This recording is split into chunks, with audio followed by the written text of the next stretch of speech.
Ladies and gentlemen, my name is Ruffled Rowlet, and welcome back to a brand new video. Now, my hairline looks all sorts of messed up. Either way, welcome back to a brand new video, guys. Today, we have some information that is actually a proper leak that I am so excited to talk about, guys. Now, I didn't know about this because this was sent to me a while back as well. I think people mentioned this to me. I'm not sure exactly who, but it was mentioned to me earlier as well, and I just thought, okay, it may not hold much value. I think it was sent to me by Sunny on Twitter. I think Sunny sent it to me, but either way, so I was tweeting out one of my newest videos. By the way, check it out. It's a video about Anthem and why the game could be possibly failing. It's on my Rick Pop channel. I'll be linking it down below. Please check it out. Give it some love. If you do enjoy these sort of, news videos, do check that one out. I do, try to put as much effort as possible into those videos. I'll have a really good and well-edited video tomorrow, and I'll be streaming.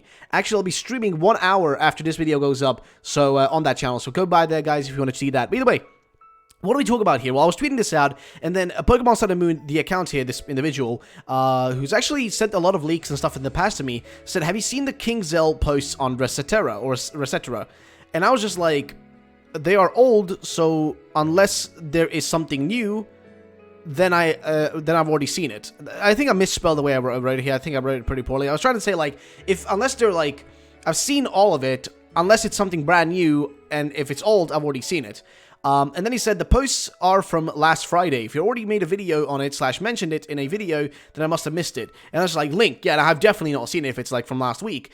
So he sent it to me, and then basically he sent like the actual screenshots here and the link itself, which I'll go to. So he actually also gives a breakdown on here what it's all about. Now, if you want to know who King Zell is, I'll explain who King Zell is. King Zell is an interesting person, and we're gonna break down who King Zell is very, very quickly here. I'm just gonna go and find some images real quick. But here is the actual page here, and this is King Zell. Now, Resetera is like a forum where people often, like, post leaks and rumors and that sort of stuff.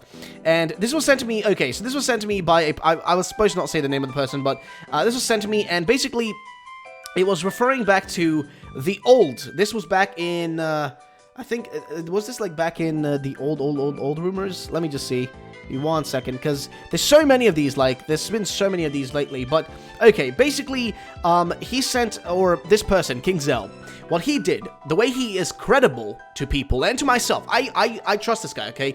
I trust him, so if you trust me, then you can trust him. Now, what's interesting with King Zell is, if you guys remember, when Let's Go Pikachu and Let's Go Eevee, so this is the weirdest thing I've ever done, when Let's Go Pikachu and Let's Go Eevee were about to be revealed, that day, it was I think it was like a Sunday midnight or something, or a Monday, I can't remember exactly, but it was like the end of May, okay? It was at the end of May, and the game was about to be revealed, and the thing is, he told us exactly how many games were going to be revealed, how many games, how long the presentation was going to, give or take, be, and that the games we're going to be getting this year are not going to be too special, but next year's games will be way more interesting. And this was before we knew there was going to be a 2019 game, before we knew about Pokemon Quest, and before we knew about the Pokemon Let's Go Pikachu, Let's Go Eevee. We only had rumors about Let's Go Pikachu, Let's Go Eevee, and we were waiting for an eventual reveal. But he knew about this, and he basically posted a post saying that the 2019 game will be the one to look forward to, while 2018 is like a meh game. They were saying basically this year's game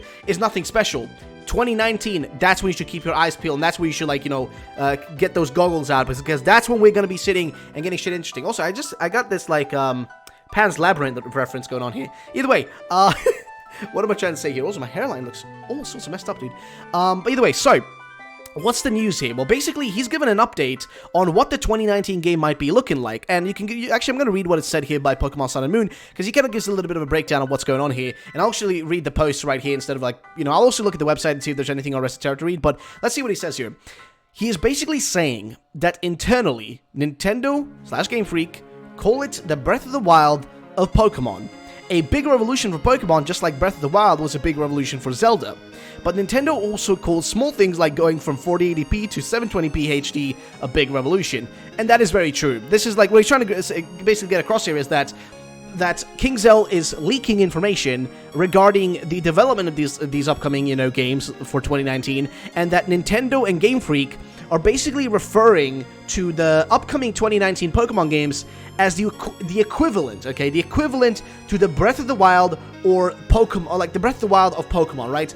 So what they mean by that is like a giant, big, lush world with lots of like intricate new things in it, and like a revolution, okay? A revolution of the franchise, which I think is so freaking awesome to hear. Now, of course, as Pokemon Sun and Moon person here, like this individual, actually, it's so weird calling him Pokemon Sun and Moon.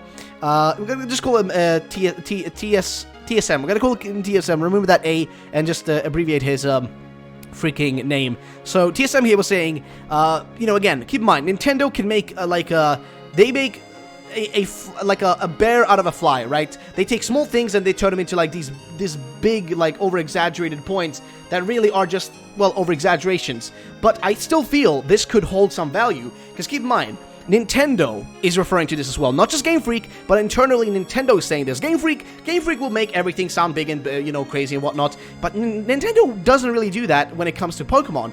They kind of talk about it like, you know, this, like, it's like a cute little game. But if they're referring to it as Breath of the Wild of their, like, of that franchise, of the Pokemon franchise, that is interesting. So let's read the actual posts here that, you know, were posted by King Zell.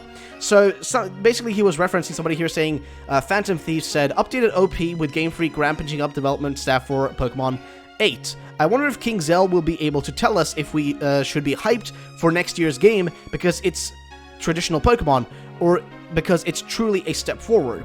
And then he basically responded here, okay, they really talked about it like it's Breath of the Wild of Pokemon games.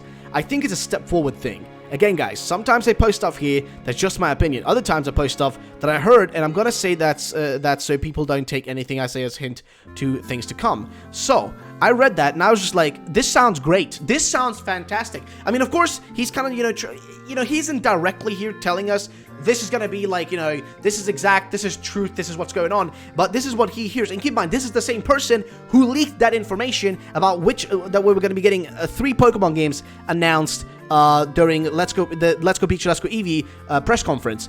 He knew that. He literally knew that. He told us that. And he told us this year's games less interesting. Next year's games, that's gonna be good shit. And we also have another game this year. He basically told us all that. So that's the thing. He said 2 games this year. You know, 2 games, aka Pokemon Quest and Let's Go Pikachu, Let's Go Eevee, but those are counted as one because it's literally like the same thing, just like minor differences. And then, you know, 2019, that's going to be the great thing, or the big game, the big thing, right? So again, he says here, again, guys, sometimes I post stuff here that's just my opinion. So keep in mind, this could be stuff that's his opinion here, because he was probably, like, it's probably a reference to what he was saying earlier here in the post. And we can go up here and see, like, up to the OP, blah, blah, blah, and then let's see if there's any actual earlier posts, because I know there's a lot of conversations here that happen. There's, like, a lot of, like, different, you know, long conversations going on, but if you want to go through all of this, I will link this down below, and you guys can go read up on it, but there is a lot to go through there, and I can't really find what he was specifically referring to, and somebody was, like, just posting, like, his dream for Pokemon Gen 8, jeez. And then somebody here was doing a recap of what Zell said back in May about 2019. I think people should lower their hype this year and start the hype in 2019. Let's start the clock. I didn't say nothing is coming out this year. Actually, 2 Pokemon games for the Switch coming this year, but next year is more exciting.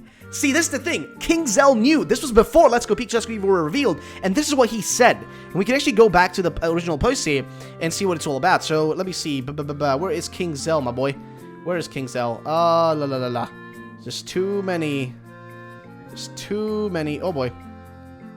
Okay, there's too many things to go through. My point still stands, though. As you can see here, he's just, like, quoting what, like, King Zell said. And it's true. This is what he said, you know? It's just, wonder if King Zell will be able to tell us if there should be hype for next year's game. And that's exactly what we just read. And then you go down here, and I think King Zell should be... Oh, boy. This is really complicated. There we go. This is King Zell. Jeez, I keep forgetting that that's the character he uses. And then again, he mentions this here again. And then when you read the second image, he actually goes into something else here, which I want to read, which is, you know, somebody responds to him saying, that's awesome, but is it like Breath of the Wild in that it's a reinvention on that scale? Or is it likely taking cues from Breath of the Wild? Either would be cool, lol. And then he says, I don't know. They were talking about it with so much excitement, like it's a really big thing, but with Nintendo going HD, sometimes it's a really big thing. Sorry, that's all I know. So, what he's saying is that if Game Freak are talking about this game, and Nintendo are talking about this game in a really hyped up manner, they must be excited about this game. Also, by the way, the light here, jeez, be gone, light, jeez, I'm a vampire, I don't need this shit. Actually, I'm not, I'm just making a joke. Either way, my point is that this sounds interesting. This sounds really interesting. Why? Because this is what we wanted, okay? This is what we wanted. Like, we didn't... Okay, here's the thing, right? People keep saying the Let's Go Pikachu, Let's Go Eevee, like, they keep bitching about people who complain about Let's Go Pikachu, Let's Go Eevee, saying, oh, like, oh, you know, Pokemon's never gonna change if you're gonna just want the same thing all over again. No. We just want Pokemon to just be Pokemon, but just get better and better. Not just, like, remove features and get worse and worse and worse and more casual, and easier. We want it to still be a fun... I mean, look at Legend of Zelda, right? Some people hate Breath of the Wild. That's fine. But Breath of the Wild, overall, is a good game, okay? It's a good freaking game. You can't deny that. Even if you hate the game, you can't deny that it's a, generally speaking, good game. Are there previous Zelda games that are better? Sure, you can argue that. That's totally fine. Personally, I think there's some, like, you know... I mean, personally, I like Minish Cap and stuff like that. But it's besides the point. My point is, like... It's a good game across the board. People love it. It's praised. It's like one of the top-rated games. Is it perfect? Of course it isn't perfect. Like, it's impossible to make an exactly perfect game. It's close to, like, impossible. But the thing, though, is... You want to make sure that when you're making a game, you attempt to make it as good as possible with as much stuff in it as possible so that gamers have a lot to enjoy and, you know, a lot of things in it. And if they're talking about it in this excited manner, then I can understand it. And again, like I said, people are talking about this, like, you know, like I just mentioned, people are looking at us who complain about it saying, like, you know, you never want the game to change. I want the game to change, but for the better, not for the worse. Instead of, like, taking, you know, 2 steps forward, they're taking 5 steps backward. That's where my problem is. I get Kanto, I get it. This game, like, I understand Let's Go now. I finally have comprehended what the point is of these games. They're not supposed to be this big, grandiose thing. They're just supposed to be something to keep, you know, players, you know, people who are invested in Pokemon still playing, and as a way to kind of test the waters, right? Test the waters with the audience. Test the water with the Switch owners. You know, how many people will buy Pokemon on the Switch if they're redoing Kanto, which is a surefire, you know, hit. It's gonna make sales. It's gonna sell a lot. Even if the pre-orders are flip-flopping back and forth, they're still gonna sell a lot because it's Pokemon. No matter what. This is the same thing where, like, you know, if a Star Wars movie is bad, people are still gonna somewhat watch it. Of course, you know, there's gonna be less people if the franchise getting, you know, worse and worse and worse, but there's still gonna be some amount of people going and watching it, even if it's just, like, not good in there in most people's eyes. There's still going to be an audience for that. Same thing with Pokemon. Even if most of us don't want another Kanto, it's still there. They know it's going to sell. The casuals will somewhat buy it. The people who are casual and own a Switch will buy it. Parents might buy for their kids. In general, people will be buying it. Even Pokemon fans that still do like Kanto and want to see Kanto again. People maybe not even do not like Kanto, but still want to play more Pokemon while they wait for 2019 might buy the game. Does that mean you have to buy it? No, it does not mean you have to buy it. Does that mean I have to buy it? No, but I will be buying it to try it out, to give it a chance, instead of being just a dickhead about it and just being like, nah, screw this game. I will personally, as a YouTuber, take a look at it, play through the game, review it, let you know my thoughts on it, and see where it takes me from there. So I will still be giving the game a chance, but this is what I want to. I want them to be excited about their own game, to be like pushing this like giant new revolution in Pokemon. That's what I want. Better graphics, improved graphics. There's just like this crazy new world, reinventing the way Pokemon's gonna work, maybe. You know, not in the terms of like, oh, let's just remove like battles against Pokemon so that you have to just catch them with Pokeballs. That's not reinventing. That's just removing an essential feature from the gameplay aspect, like the gameplay, you know, of the game, and just a huge gameplay aspect. Just removing a part of the game there. Personally, for me, that's what I see. Now, again, you don't have to agree with me. You don't have to agree with me. This is the problem where I see with like a lot of people like get angry at me for sharing my thoughts. Keep in mind, this is my channel, and I have the right to share my opinions on this sort of stuff. And personally, I feel like this is the right path. I personally think Let's Go are just games to keep people, you know, interested and just keep people like, you know, just in the loop of Pokemon while they transfer those people over to the main series game coming out in 2019. And I think in 2019, they're hoping for this next Pokemon game to, based on what they feel like, based on the fact that, as far as I can tell from this, they are excited. That means that they want this game to put them high up on the ladder. Because the problem with Pokemon games is they aren't really high rated. You know, it's only really the Pokemon community that talks about it. I mean, sure, you have IGN, you have like those review sites, right? But when you look at it, you don't see the outside game community ever really talk about us. You know, if we're talking like other games, like Star Wars Battlefront 2, right? That was like lampooned, the EA Star Wars Battlefront 2. That game was destroyed by critics because the game was just, it was just bad. I played it. I love the original Star Wars Battlefront 2. It's my favorite game of all time. And I thought it was like the new one was a disaster. It was just like microtransactions, logging into servers was a mess. It was laggy, lack of content, etc. Right? The whole community got, you know, together and kind of lampooned it and attacked it and didn't want to buy the game, and that kind of ruined it. it. And also, it's just other stuff when it comes to, like, the gaming community. Sometimes the whole community, like, the whole gaming community comes together. But with Pokemon, it's just us. It's just us, the Pokemon community, that really talk about our games or give our games praise, or, you know, either give our games praise or look down upon our own games, you know, the games that, not our games, but, you know, the games that we support, the Pokemon franchise, let's say. So it's really only us. So I'm hoping this game can push Pokemon to higher heights. I hope this game can push us into, like, the daily mainstream beyond Pokemon Go and shit like that, so we can become a game that's played by other people than just Pokemon fans. You know, an actual game, not Pokemon Go. Yeah, Pokemon Go is played by the casuals and shit, but I'm talking about a real Pokemon game, like a proper one on the Switch. I am so excited for the potential of that. I'm sorry, I'm so hyped up. This makes me so freaking happy that, like, if they're feeling positive about their game that much, then I'm excited. If they're that positive about it. Then again, this could be, you know, slightly twisted. You know, it could be that they aren't that excited about it. But based on what I see here, I get excited. I get really amped up. So I don't know about you guys. Let me know your thoughts in the comment section down below. Thank you so much for watching. I'll be streaming on RickPop, my other channel, which I think I have, let me see. I'll actually get an image here on the screen for you guys. I'll actually be live streaming in about an hour or so, maybe less, because now I've been recording for about 15 minutes, so I'll be live streaming on my channel right here. I've got it on the screen, and you guys can see it. I'll be live streaming on this channel. I'm going to be live streaming Rainbow Six Siege. If you guys want to come by and watch it, please do. It'd be very, very appreciated. I'll be live there, guys. I'll link it down below to the live stream. Thank you so much for watching this video. I'll see you all the next time. Have a great day, and bye-bye, ladies and gentlemen.